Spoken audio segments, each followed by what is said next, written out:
Mais um estudo bíblico para nós mulheres, maravilha! Hoje, né, eu quero trazer, já estou aqui de agasalho, porque essa região aqui, né, ao mesmo tempo que está quente demais, eu tô meio com frio, tá meio estranho, né? Mas vamos lá, gente. Hoje nós temos como estudo bíblico Efésios 4, você que está acompanhando, você que ainda não viu os outros, por favor, dá uma olhadinha, veja os outros, porque é muito bacana quando nós conhecemos o contexto do começo ao fim. Quando eu vou te contar a história do Chapeuzinho Vermelho quando você era criança, você ficou sabendo dele pela metade? Imagine como seria se você ficasse sabendo dela pela metade. É outra visão quando você pega do início e entender por que a vovozinha estava deitada naquela cama vestida de lobo mau. Ou porque o lobo mau estava vestido de vovozinha, né? Você viu? Já deu para entender que é uma confusão que vira na mente. Por isso é interessante pegar do início. Nós fizemos o primeiro, né? Efésios 1, tem um vídeo falando sobre Efésios 1. Nós fizemos o Efésios 2 e o Efésios agora 3, né? Nós fizemos o 3, agora é o Efésios 4. Então, já dá para compreendermos o que essa dimensão dos Efésios tem falado para nós, né? Já dá para a gente compreender, bacana. Eu peguei aqui, Efésios. Nós vimos que lá no primeiro vídeo, nós vimos, né? Nós falamos sobre isso lá no primeiro vídeo, que Efésios tem do 1 até o 6. Do 1 até o 3 é aquilo que me reflete o quanto eu sou filha de Deus Pai, aquilo que eu era, aquilo que eu sou e aquilo que Deus sonha que eu seja. E aí eu comentei com vocês ainda no outro vídeo, falando assim, vocês lembram do que é o Efésios 4? Pois bem, vocês lembram? Será que lembram? Não, mais ou menos? Então vamos lá, Efésios 4, nós vamos estudar ele hoje, e entender a profundidade do que o Senhor fala para nós nessa carta de Paulo, né? Vamos compreender, mas antes de mais nada, Senhor Deus, esteja conosco para este momento. Em nome do Pai, do Filho e do Espírito Santo. Amém. Senhor Jesus, pedimos a Tua graça para a compreensão dos Teus ensinamentos para nós. E de uma forma particular, como não fiz nos outros, e agora veio ao meu coração de fazer, Senhor Jesus, reflete em nossa alma cada versículo desse Efésios, para que a minha vida seja plena a Tua palavra nesse ensinamento de hoje. O que quero dizer? É aqui nesse clima de oração, que você que está aí, assistindo agora nesse exato momento, mulher, peça a Deus que cada palavra, a palavra Bíblia, ela nos diz isto, que nenhuma palavra vai sem causar, e volta sem causar efeito. Então, que a palavra do Senhor, que chega até o teu coração, ao teu ouvido, ao teu entendimento, que essa palavra, ela não volta sem causar o seu efeito. Por isso pedimos, Senhor Deus, causa esse impacto em nós. Queremos viver, Senhor, a profundidade da Tua palavra como uma espada de 2 gumes, que ela entra rasgando e sai rasgando mais ainda, para vivermos plenamente cada partícula da Tua palavra no nosso meio. Desde já agradecemos, Senhor, porque todo esse percurso e todo esse período que estamos vivendo, a Tua grandeza se faz presente. E assim, tanto as minhas emoções, de corpo, alma e espírito, da minha mente, do meu coração, ela está sendo moldada por aquilo que o Senhor traz a nós. Gratidão, gratidão, gratidão. Em nome do Pai, do Filho e do Espírito Santo. Amém. Efésios 4. 4 é um pouquinho meio que, né? O que será que vai falar nesse 4? Vamos lá. Eu vou ler algumas partes aqui. Acho que dá para ler uma boa parte aqui. E depois nós vamos falar um pouquinho sobre isso. Acompanhe comigo. A unidade da igreja. Por isso é que eu, prisioneiro do Senhor, peço que vocês se comportem segundo a dignidade da vocação para a qual foram chamados, com toda humildade e bondade, com paciência, suportando uns aos outros no amor e procurando manter a unidade do Espírito pelo laço da paz.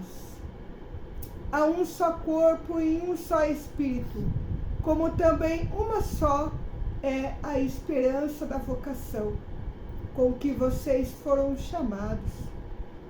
Há um só Senhor, uma só fé, um só batismo, um só Deus e Pai de todos, que está acima de todos, que age por meio de todos e em todos. Vamos parar por aqui, depois nós continuamos. Mas eu quero dizer esse sentido aqui, unidade da igreja. O que é igreja para você? Já começa aí. Mulher, o que é igreja para você? Nós somos igreja. Eu, você. Não, quando nós interpretamos aqui na Sagrada Escritura sobre igreja, interpretamos que igreja é nós, corpo de Cristo, a igreja de Cristo, né? Então somos nós. Não estou falando, e a palavra não está falando do sentido local, sabe? Lá na local daquela igreja Imaculada Conceição, daquela igreja São Paulo Apóstolo. Não, não é isso. Mas a igreja interior.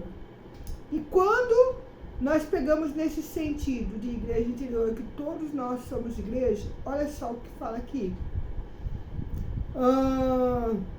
Peço que vocês se comportem segundo a dignidade da vocação para a qual foram chamados, ser igreja. E dos 3 versículos atrás, 3 capítulos atrás que nós lemos, falava nesse sentido daquilo que o Senhor sonha para nós. Lembra lá atrás? Eu vou até pegar uma partinha aqui, de que o Senhor nos chamava a entender a largura, o comprimento, a altura, a profundidade do conhecer do amor de Cristo.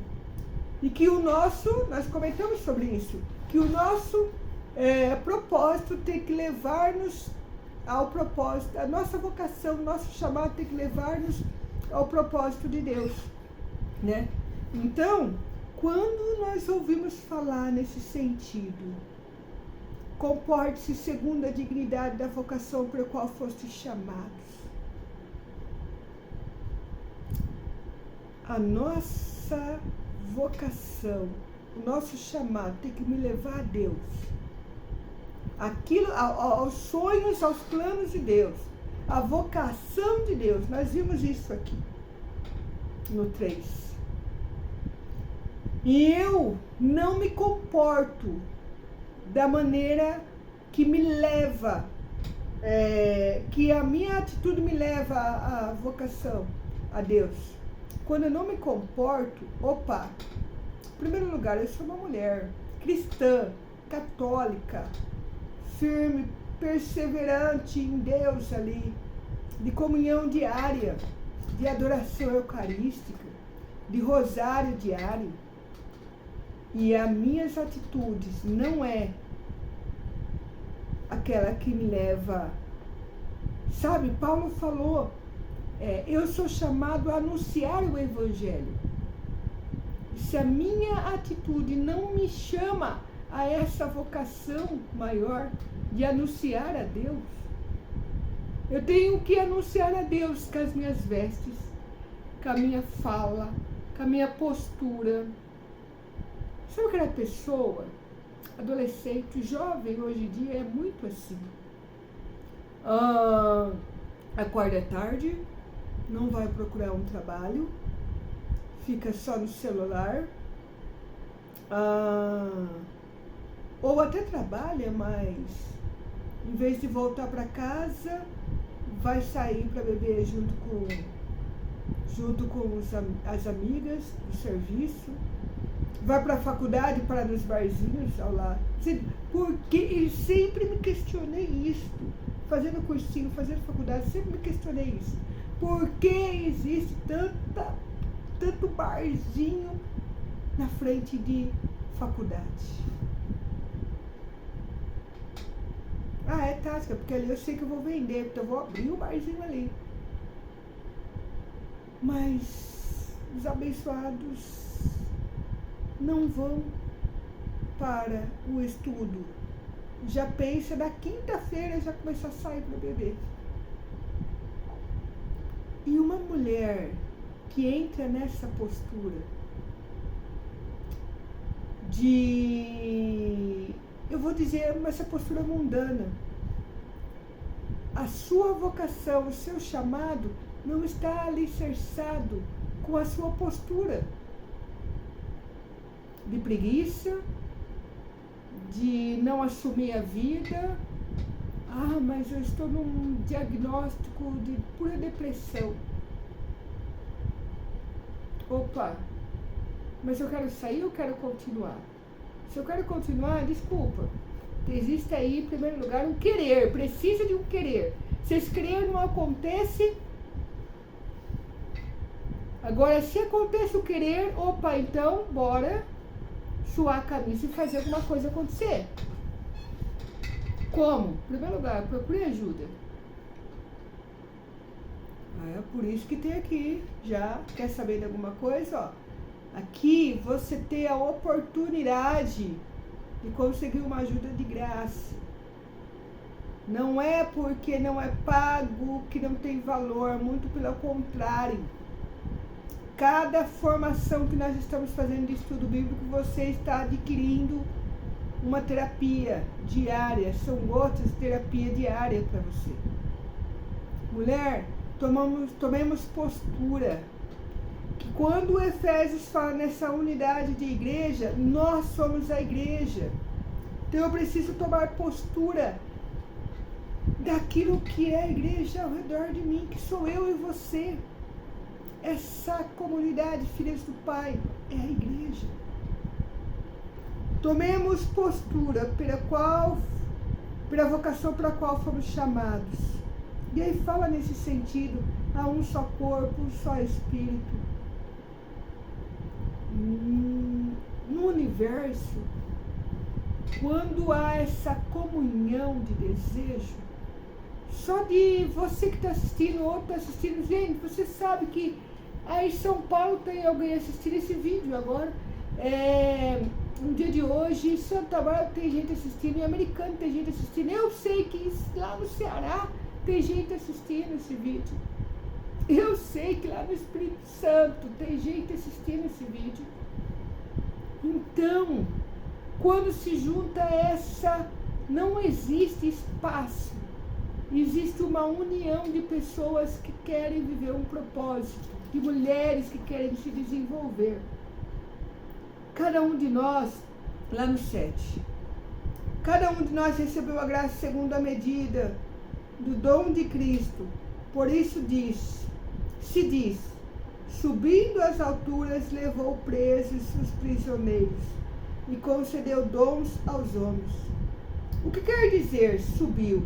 Senão que ele antes tinha descido aos lugares mais baixos da terra.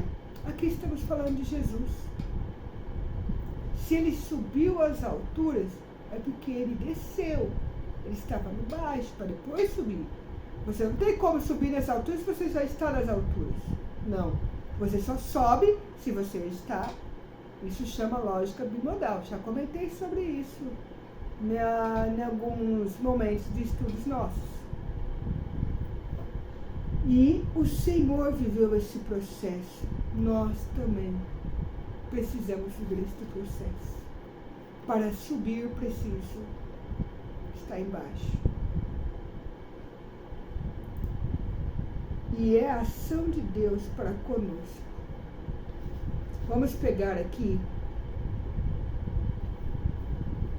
lá no 17, 4:17.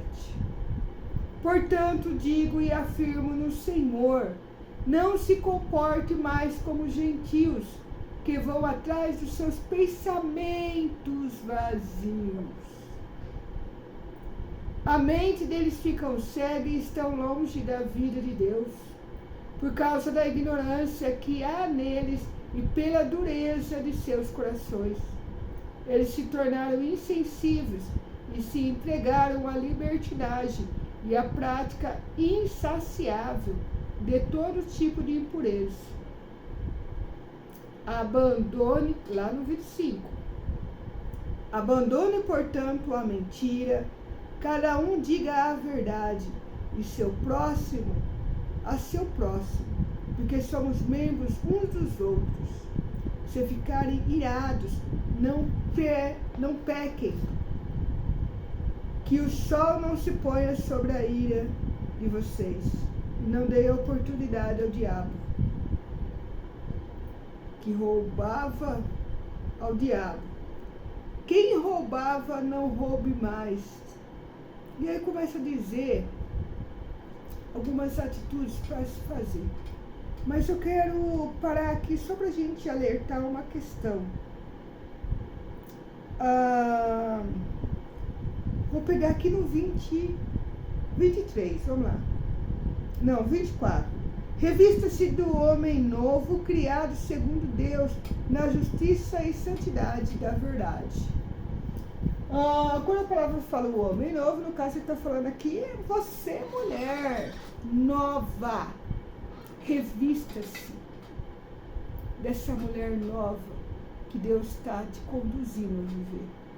E aprenda a viver esta mulher nova que põe rodinha nos pés, mesmo com qualquer diagnóstico. Em primeiro lugar, as rodinhas nos pés, talvez, para você que tem um diagnóstico de depressão, de ansiedade, de estresse, de fobia, de seja o que for. Talvez a rodinha nos pés vai sair daqui e vai para cá, e pode ser que saia assim, em um mês. E tem outras pessoas que, por causa do diagnóstico, pode ser que saia daqui para cá em anos. Mas não quer dizer que você está parado. Mas quer dizer que você está fazendo no seu tempo, no seu processo. Então, diante disto, eu digo, a palavra de Efésios 4, aquilo que Deus espera de nós. Ele começa a dizer passos para vivermos uma busca de santidade. Porque se o Senhor espera de nós, no nosso propósito, na nossa vocação, que unimos a vocação, unimos-nos na vocação de Cristo, de anunciar aquilo que Ele anunciava, né? A verdade é a vida. Nossas atitudes têm que ser desta forma. Ele começa a mostrar alguns passos para nossas atitudes ser dessa forma, não viver na mentira, fugir das ciladas do demônio. E vai mostrando, como eu estava falando aqui. E aí, nós mulheres perdemos essa singeleza de nós, que nós temos isso como proeza muito rara, que não se tem fácil, mas nós mulheres perdemos, deixamos de lado. Pedimos a graça a Deus para retomarmos a isto. Que você, mulher, retome isto para a sua vida, para a sua história, para aquilo que Deus está te conduzindo. Diante dos problemas que você tem na sua casa, na sua vida. E assim também para nós, para mim, para tudo aquilo ao seu redor. À medida que você dá o passo, tudo ao seu redor se transforma. Amém? Maravilha? Obrigada por hoje. E detalhe, não perca. Nós estamos aí no 3, tem 4 e o 5. O que você quer de estudo para o próximo? Já começa a escrever aqui na descrição. Eu já tenho algo em mente, estou estudando algumas coisinhas, mas eu quero saber de você. Para que a gente possa fazer aquilo, fazer esse estudo cada vez mais em comunhão. Então diga para mim, o que você quer? Elisandra, vamos pegar as cartas de Paulo, vamos para as próximas cartas. Não, vamos pegar lá em Gênesis. Não, eu quero entender essa coisa de Apocalipse. Não, vamos pegar a vida de Jesus. Seja o que for, escreva aqui nos comentários. Não esqueça, aquilo que você escrever e comentar, eu vou lhe responder. Tá bom? Um abraço, fica com Deus e até a próxima.